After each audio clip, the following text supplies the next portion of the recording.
Hey guys, welcome back to another video. Today I wanted to announce that I am actually starting back up on my small account challenge. I started at about $15 and I actually got it up to about $45. I did have to restart 2 times, so I ended up, I think I lost probably about $24, I think, or something like that. And then I threw in another $10. The account was about $14 like to start, and now it's at $45. The goal is just to grow it as much as I possibly can. Obviously I have, you know, certain targets I want to hit, obviously in a certain order. So maybe first target is probably like $100, second target maybe 1,000, after that 2,500, and so on and so forth. So yeah, I'm just gonna bring you guys along on that journey, and I'll show you some of the trades that I already took and then keep it updated from there.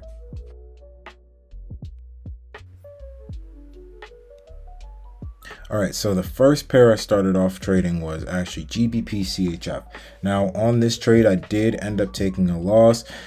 Seeing as this is just a link to the page that I copied, I can't actually scroll through it. But basically what I had here was all time frames were bullish. And then I ended up actually seeing that there was a nice order block in this area on the 4-hour. And then I refined it down to, I believe, the 1-hour or 2-hour time frame. I forget which one. And after that, then I just waited for price to bounce into the zone. Once it got into the zone around here, then I went down to my lower time frames, the 1-hour, I think it was actually, no, the 2-hour. So I went down to the 2-hour time frame, and then I saw a nice 3-candle or 3-strike engulfing candle. And so I got in off of that. And as you can see, I just kind of instantly lost. So it was kind of a crappy trade, but honestly, it was fine for me. It met all my criteria. It had a good risk reward and everything. It just didn't work out. And I ended up actually, that was the first time I blew the $10 account. I took another trade on the same exact pair after refunding the account, another $10. So then I think I had about $12 or something like that. So it ended up pulling back further. So this was the initial entry that I had the first time. It pulled or it dropped down, pulled back up, looked like it was going to continue higher, but ended up actually failing, and then tapped right into this order block right here, which I believe was actually a daily order block that I refined down to, I believe, the 2-hour order block. And so once it tapped in, it was like literally perfect. I just waited for that engulfing candle again. We got it on also the 2-hour on this as well. And after that, then I just kind of waited for it to push higher. Once it got up to about here, I moved stop loss to break even, because I think this was actually a Friday. Does it say on here? No, but I think it was either like a Thursday or Friday or something like that. And I just kind of wanted to be done for the week and, you know, not have to hold it to the next week. So I ended up actually closing out of this for about a 2.5 to 1, and I think the account was up to about $35. Yeah, it was about $35. So it was a pretty good gain, and yeah. It was actually a trade on USD/JPY. This one, I saw a nice order block down here, and I ended up refining it down to the 1-hour time frame, where I then set a limit, I think when price got around to about here, because I saw it was getting a little bit close, and I liked the approach. And so once I ended up, like right before I went to sleep, I set a limit order, and then it tapped in around, I think sometime in London session. I can't remember the exact time, but it then ended up actually instantly bouncing up. And then once I woke up, it was about around here, and price had already gotten up to, I think the highest it got up to was like a 1 to 2.5 or something like that. So it was actually really good, and that was something that I was not willing to let go back to let it go all the way back and then stop me out of the loss. So I ended up actually closing that trade out, or not closing it out, but setting stop loss to break even. So, and then within an hour, it ended up actually pulling all the way back, stopping me out, and then running to my full take profit, like literally to the pip. I believe this is exactly where I had my take profit.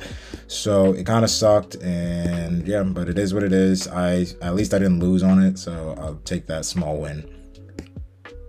On GBP/NZD, similar idea in the sense that we were all bullish on all time frames, and then I had a nice 4-hour order block here that I refined down to the 1-hour order block, and I just set a buy limit once I went to sleep, and then it ended up pulling back. Or actually, no, I don't think it was actually when I went to sleep. It was actually sometime in early New York session. I think it was like 9 or something like that.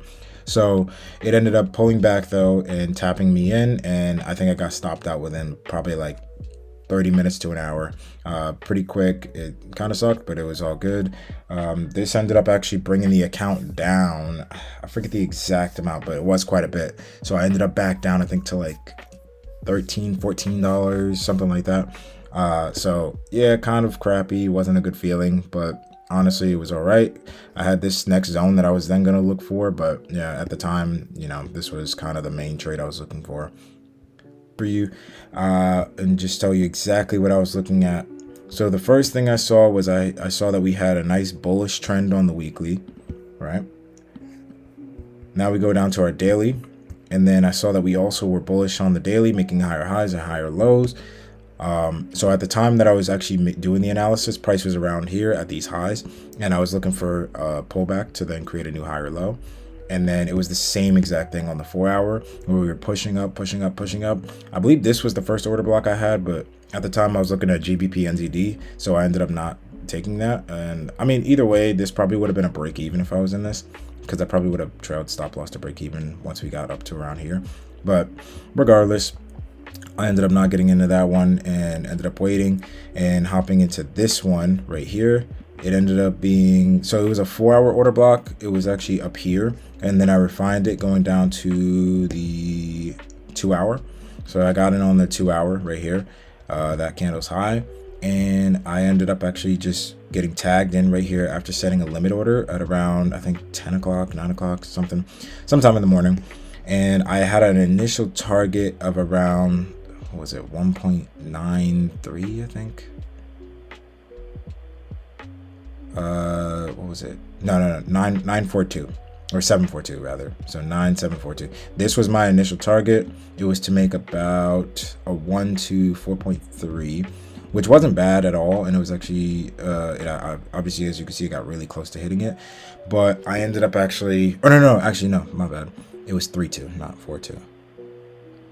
And something seemed off, which actually tagged exactly. I remember seeing the moment it literally tagged my profit, like to the pip, and then bounced off, and I was actually kind of annoyed. But it's all good. I wasn't really that mad about it. Oh yeah, because I wanted a 1 to 4.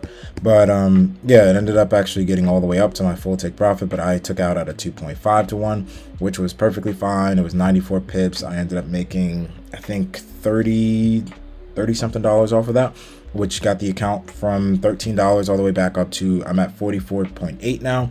So the goal now is just to try and see if I can take the account up to 100. Once I can get up to 100, then I'm going to drop the risk down, because currently I'm just literally full margining, just as many lots as I could possibly use. I'm doing that on every single trade.